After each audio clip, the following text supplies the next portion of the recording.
Question d'une sœur qui dit: il y a quelques années, j'ai reçu par erreur un téléphone venant de mon assurance de téléphone. Cet objet devait revenir à un autre client. Un membre de ma famille a insisté pour le garder. Ce téléphone n'est aujourd'hui plus en bon état. De ce fait, je veux rendre la somme équivalente au prix du téléphone à son ayant droit. Par contre, il y a des risques à ce que l'assurance me poursuive en justice.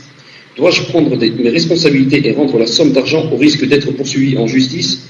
Ou puis-je tout simplement donner cette somme en aumône à un musulman dans le besoin en mettant comme intention que cette œuvre revienne au propriétaire, l'entreprise?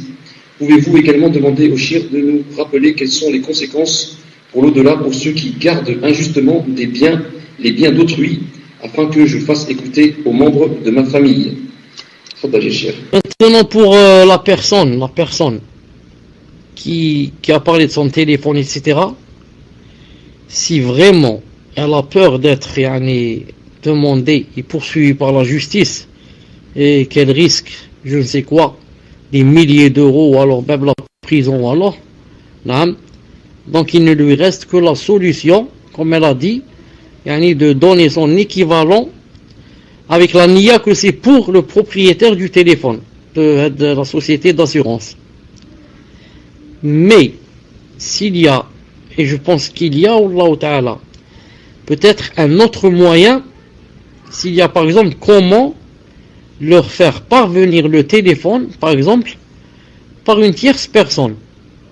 Par exemple, m'envoyer avec une personne et dire que, par exemple, voilà, on a trouvé ce téléphone, est-ce que je pense que c'est le vôtre là, et le rendre. S'il y a moyen, Wallahu alam, vous êtes là-bas, vous savez mieux que moi, s'il y a un moyen ou il n'y a pas. S'il y a un moyen, on le rend à la personne elle-même, comme j'ai dit. Mais il n'est plus en bon état, cher. Il n'est plus en bon état.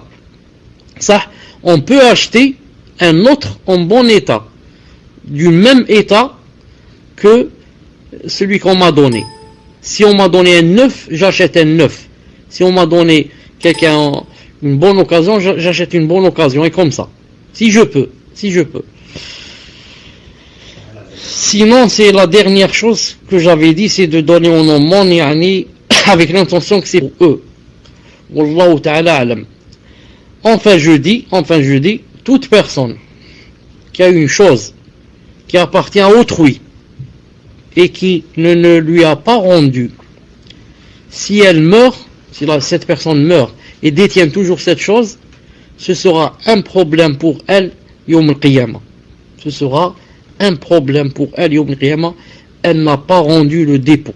Elle n'a pas rendu le dépôt. Naam.